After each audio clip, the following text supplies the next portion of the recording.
Did you know that the United States is facing a staggering increase in homelessness, especially in the red and blue states? It's a crisis that's hitting close to home for many Americans. Homeless individuals come from every demographic group, but not all groups are equally represented. Black and Native American individuals are more likely to be homeless than are individuals from other racial and ethnic groups. Men and veterans also have higher rates of homelessness than the U.S. average. On any given night here in America, there are almost 600,000 people sleeping on the streets in America, which doesn't include couch surfing or living in a vehicle. If you were to consider all types of homelessness, it is estimated that there are over 3 million homeless people, equaling about 1% of the American population.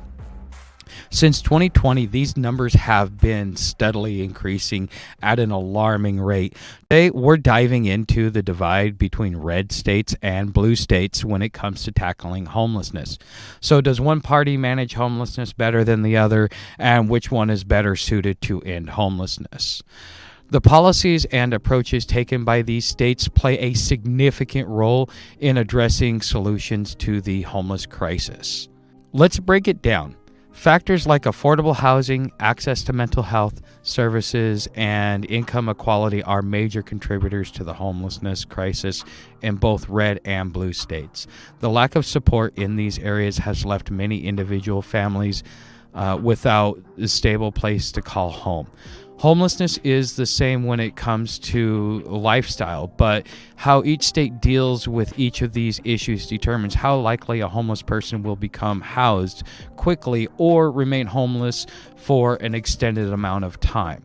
I mean, we all want to get off the streets, right? So which is going to be better for us, red states or blue states? Now, here's where it gets interesting. Red states and blue states have distinct approaches to dealing with homelessness, from funding for social programs to support systems for the homeless. The differences in strategy are very stark. Some prioritize investment in social services, while others focus more on economic incentives. So let's break them down by the factors that we mentioned earlier. And, a lot of people think that the cost of living is less in the South and red states because, conservatives are all about low taxes and less government. But this isn't true anymore. When I was first homeless, the easiest way to tell was to look at gas prices. In Texas, gas prices were 99 cents a gallon while I was paying, $1.27 back home. Since the great financial crisis of 2008, this is no longer the case.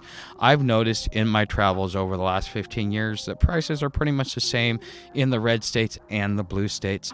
I think that the political leaning of a state doesn't really paint a proper picture of the cost of living in the greatest which is the greatest contributor to homelessness.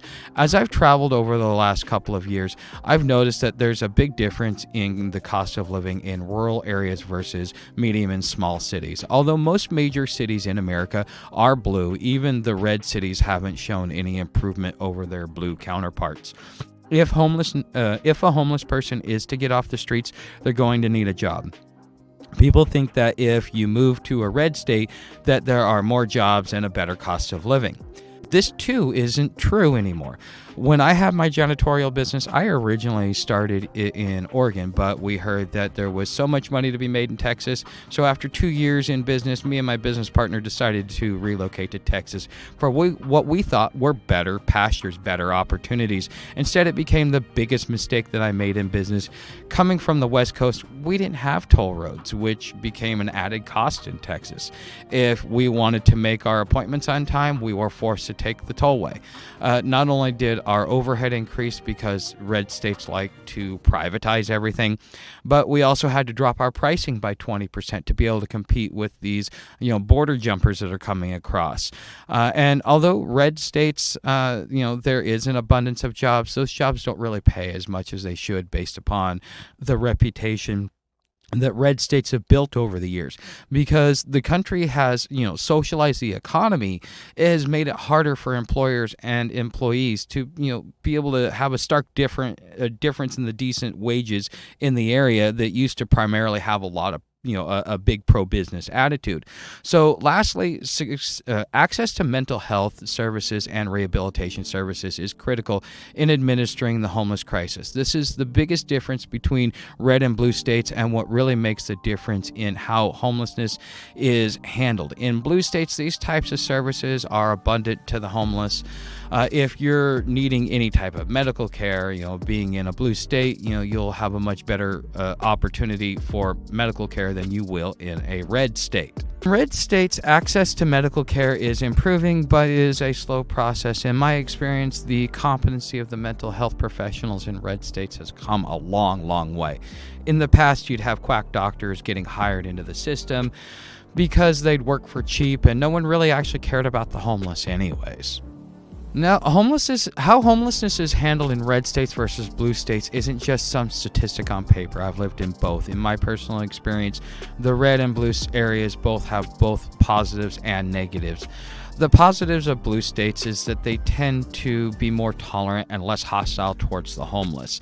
This is important to the mental health and well-being of an individual experiencing homelessness, and indirectly puts less stress on the mental health services, indirectly. So the worst part of the blue states is that their people look to the government to solve the issue of homelessness, which will never happen because it's a big business.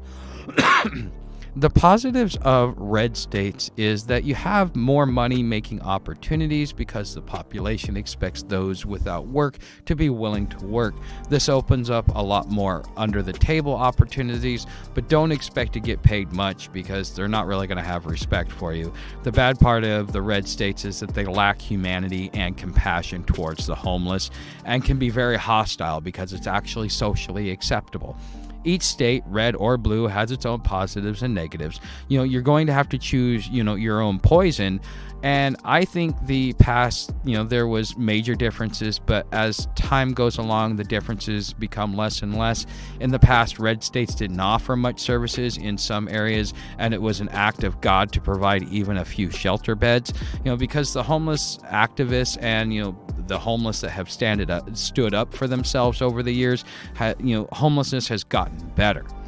Okay, so to wrap this up, the disparities between red and blue states, in addressing homelessness aren't that clear anymore. However, it is crucial to recognize that bipartisan solutions are essential to making meaningful progress.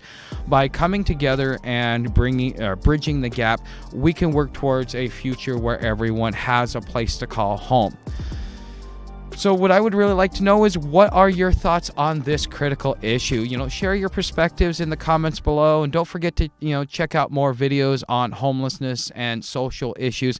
Together we can make a difference. And, thanks for watching. Don't forget to share, subscribe, like, all that good stuff. Thank you, and I will see you in the next video.